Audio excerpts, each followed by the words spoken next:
Hey, so we're here with my dad who just got back from Mexico and he has with him some Parota wood. Can you tell us a little bit about that? Well, before I start telling you about my piece of Parota wood, which is right here. Mm-hmm. Nice. Before I tell you what I'm going to do with it and where I got it and all the rest of it, I have to tell you that for the last almost 10 years, I've been traveling during the winter time with my wife to Puerto Vallarta, Mexico, which is on the west side, Pacific side of Mexico. And when we get off the plane, we usually go up the coast for about a half an hour to a town called Bucerias. And we stay in a little Mexican hotel on the ocean, which is about 5 stories high, and we live on the roof, and we live outdoors on the roof in this Mexican hotel. We've been doing that for almost 10 years, all winter. And we were fortunate in that there was a giant, at least 300-year-old tree growing right beside the hotel where we stayed. And of course, it was, I would say, maybe 10 stories high, because it was twice as big as the hotel we were in, and we were up 5 stories on the roof. And the Parota tree was so large, it filled up a whole lot. So we had the hotel, the Parota tree, and the ocean. And it filled up the whole lot, and the branches were as big as a car in diameter. And it came right up and almost into our penthouse apartment on the roof of this hotel. And of course, there were all kinds of creatures living in the tree, different kinds of iguanas and all kinds of birds like a yellow-crowned night heron, and the list goes on and on and on. So we got to love this tree. We like nature, we like trees, and we like animals, and so we had a great time for almost 10 years with the tree.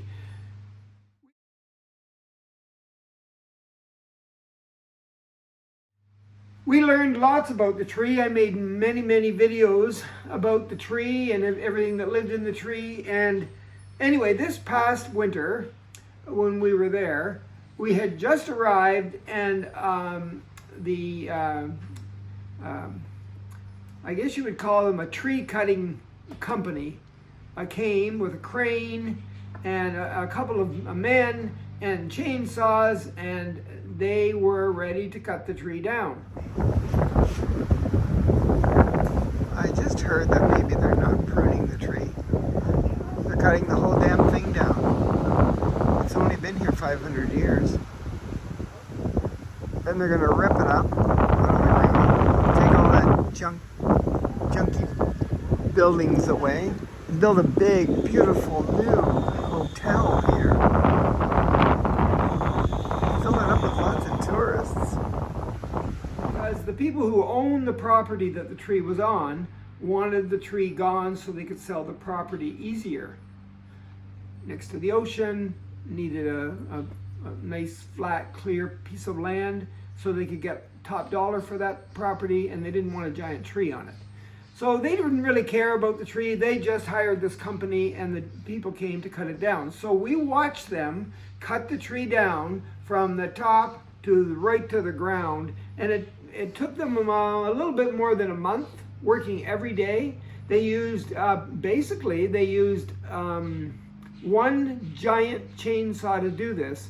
But the exciting part was, and this wasn't a positive thing, but the exciting part was that a man in his 60s with a giant chainsaw was hoisted to the top of this tree with a giant crane and let go on top of the tree, and he started chopping it down, and we filmed every bit of it.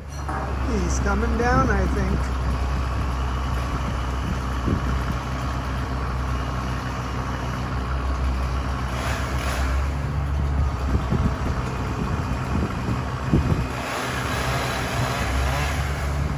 Just that far though.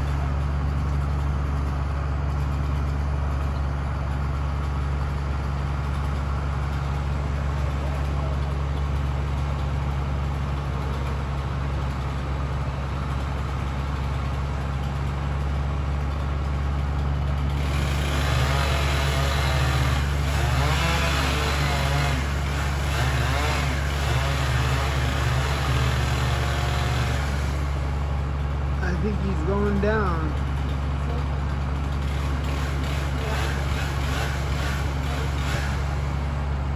That could be it for tonight.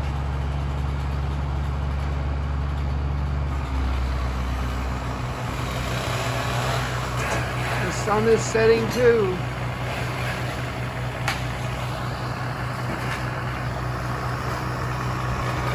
Armando's down there trimming that last branch.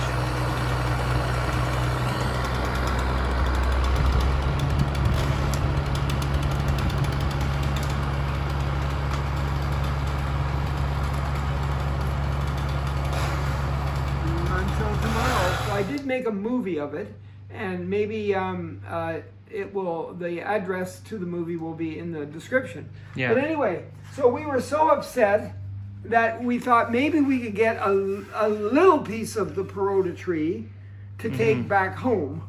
Yeah. Because we knew that these trees, by the way, are very popular in the tropics, especially in the west side of Mexico. And they grow to be very old and very large, and the wood is soft, but it's hard.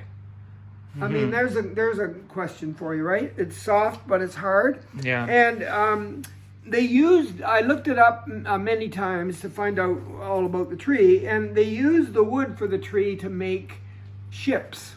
Oh, yeah? But they also now, since they don't need as many ships nowadays as they used to use back in the days gone by, they use the wood now to make furniture, especially tables. I mean, giant, beautiful tables for all kinds of occasions. Right. And so I went down and I spoke to the man that was in charge, and he said, well, you can take as many pieces of wood as you want, and I'll give you a piece. So he gave me a piece. It didn't look quite like this. It had some bark on it, and it was kind of rough on both sides. But I thought, I'll just take one piece, because how am I going to get it home back to Canada through customs? Right. I thought, if I try to take a piece of tree that's been freshly cut through customs, they won't let me do that. Right. So I thought, I know what I'll do. I'll take this and I'll try to sand it, and then I'll mail it home. Yeah. And I'll call it a piece of art or something. Well, a piece of art, or maybe like a lot of people use wood like this for cutting boards and stuff. Right. So anyway, so I got some sandpaper down there, and I started to sand it, and I thought, this is going to take me forever. Why don't I just get a local artisan, a Mexican artisan woodworker person, and ask him if he could fix it for me so that it looks like a cutting board or a piece of art. Yeah. So he said sure. So I paid him around $20 Canadian, and he worked on this for 2 days, and he sanded it and made it as smooth as he could on the edges and on the top. And then I told him, I said, just in case the customs people, when I'm mailing it, want to open up the package and see whether or not it really is a piece of art. Yeah. I better have him seal it. So he sealed it with something clear, and then I had it shipped home. And when my son got the thing, he opened it, and I said to him, well, it got there. How does it look? And he said, well, it seems to be oozing something. Right. So there's, of course, fluid inside wood, especially when it's freshly cut. And I thought, well, I'll look after it when I get home. So when I got home here, I had to sand it again to get the goo off of it that the Mexican wood guy put on it to seal it. Yeah. And then you can see some spots where it looks like it's getting moldy or something, or it was moldy. So I thought, well, if it's moldy, if that's what that is, I think I can seal that. I can sand that off. Right. So I don't have very many tools, even though my father used to work with wood his whole life, and he built houses and churches and schools. Yeah. And my grandfather was a cabinet maker, and he made all kinds of furniture. I, on the other hand, don't even know how to use a screwdriver or a hammer without damaging something. So I thought, yes, but I have a sander that I got from a friend here who didn't want it anymore. And I did figure out how to put sandpaper on it. Yeah. And it's just got two little latches on either end. That you open it up, you cut a piece of sandpaper, and you put it on. and it plug it in and away you go. But I thought, I don't know. Let's just see. What kind of sander is it? Do you know? Well, it's an electric sander, so you do plug it in. Yeah. It sure saves a lot of work. Yeah. And the sandpaper, I got sandpaper at the local hardware store, and I told them what I was using it for. So they said, well, maybe you needed this grade, this medium 120 grade. And again, down here, it says here, if you're stripping wood, you want the 60 to 80, which would be a lot rougher. Yeah. The smoothing stuff, 100, 120, 150, and then finishing it off with really fine sandpaper. Yeah. So I guess as the numbers go up, the finer the sandpaper is. Right. So I'm using something in between here, and I put a piece of it on, and I started sanding, and then I discovered, knowing nothing pretty much about wood working, I thought maybe I better put a mask on, and because COVID was popular in March when I got home early, I used a COVID mask, because this is what happens. So you push it, electric button, and you hold on. And I did read about this. It said you should sand with the grain, but it looks like the grain's going in circles. Yeah. So I thought, well, we'll just try it.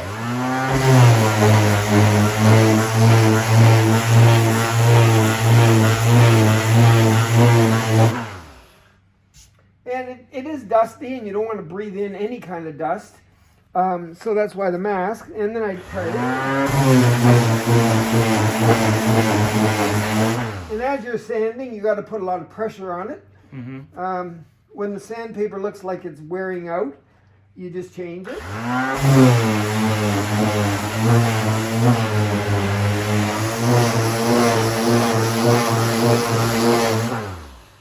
And then you get the dust off. I do have a brush here somewhere. Yep. It's kind of dusty. And I don't know. Is that the grain of the Parota wood? Or is that the mold? I don't know what it is.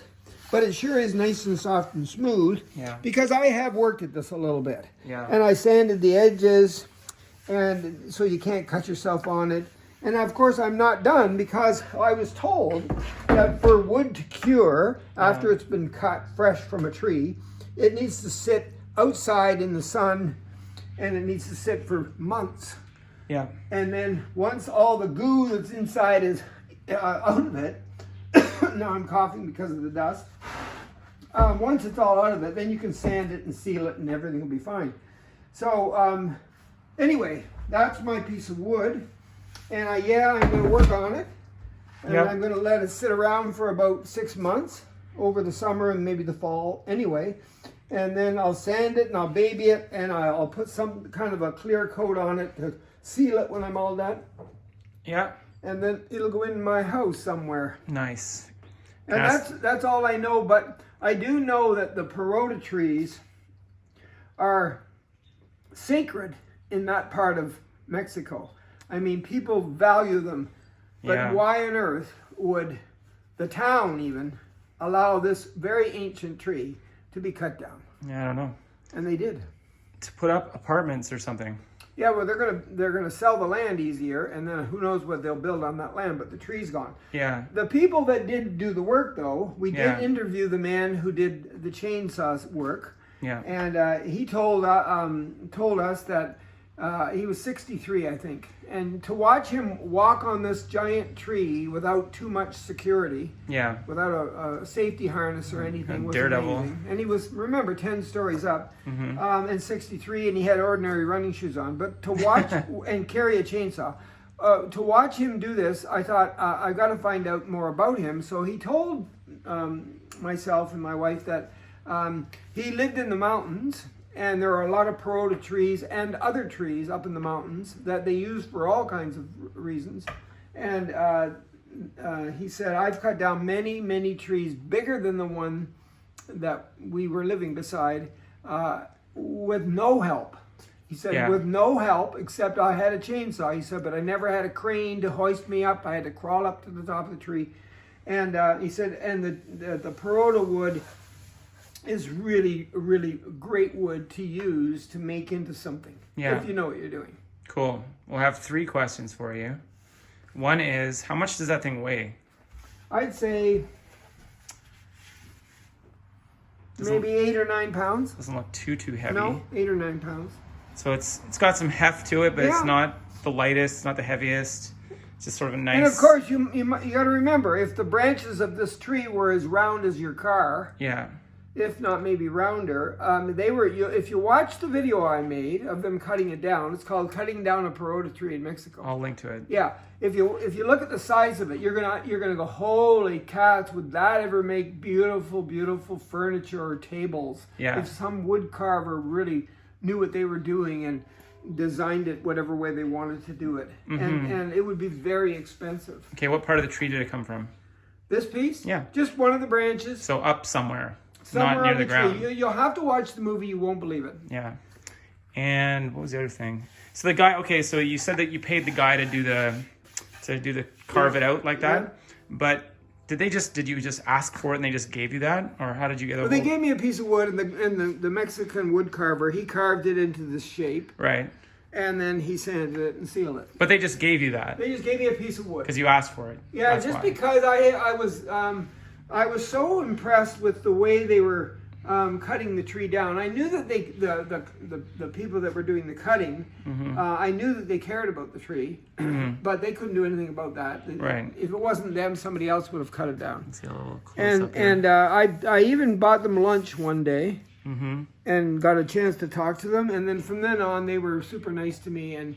But I wasn't the only one. There were Yeah. a lot of people, a lot of tourists, a lot of people coming, not Mexican people, but gringos. Yeah. There were a lot of people coming every day asking for a piece of the tree, and Yeah. they were, with no problem, they gave them pieces of the tree because they had this tree. Remember, was a monster. Well, how many of those size trees would there be in that city of Bucerias? Like, Oh, there might be 20, 30 of them in the one little town. Right. But all along the coast there and up into the mountains and Yeah. in the temperate jungle that they have there, there'd be lots of them. But Right. this was the biggest tree in that town of 15,000 people. Right, Just right. a 10 minutes, 15 minutes north of Puerto Vallarta. right. So this would be like the maple tree of that area, like because here. There's Well, all the it's maple funny trees. because it had little tiny leaflets. Uh-huh. And then it had the fruit on the tree was in the shape of the fruit was about the size of my hand Yeah. and about the shape of my hand of the tree. And they call it, some people call it the elephant ear tree. Okay. And so because of the fruit and the shape of it, and of course when I was there, the fruit was just starting to come out, and the leaves were, the tree was in bloom, like it had lots and lots of leaves. And then as the fruit came out on the tree, the leaves would gradually fall in around the end of March. And then, of course, I did a lot of sweeping Yeah. of leaves because remember, I was living on the roof outside. And things would come to your penthouse from the tree and then Lots back of- to the tree. There and- were iguanas bigger than me visiting in my apartment, coming from the tree. They Yeah. would sit up in the tree, and you wouldn't even know they were there because they looked like a branch. Yeah. And lots of those birds, those yellow-crowned night herons, were there, and many other kinds of birds. And then when they cut the tree down, weren't the night herons? They were kind of peeved, or Yeah, were kinda, they made a lot of noise because they couldn't find the tree. Right. So they went to a smaller Parota tree just down the beach because we Yeah. found where the birds were. There might have been 20 of them. Yeah. And that's one of the things about those yellow-crowned night herons. They like to return from wherever they migrate Yeah. to back to where they were born. Yeah. And they always come back to the same tree. And so So that was their tree, and they're Yeah. kind of like mad. but there were lots of things. There were giant, huge bumblebees that lived in the tree, and lots of ants that lived in the tree, all kinds of other birds, lots of different kinds of lizards, Right. lots of creatures in the tree. Okay. Last question. So what is this thing gonna be for you? Like, is it gonna be art, or is it gonna be a table, or what are you gonna do with No, it'll be a piece of art. It'll go somewhere on display, maybe on the wall. Okay. But I don't think I want to put any holes in it. Maybe I'll just set it on the table someplace. it? Okay. But so what do you have to do with it and to get it to that point, or is it in its? It's curing. I don't see any more because it's been outside now for about 2 months. You're just waiting for it to. I don't see any dry. more liquid coming out. Yeah, I want it Right. to dry right out.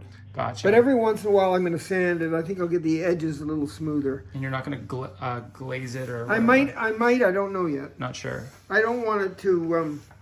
I want it to last a long time, so it might need to be glazed with a clear glaze. So they love this for furniture and for tables because of the grain. Right. And this is just one little branch, one little piece. Yeah, cool. Okay, well, thanks for the chat. Okay.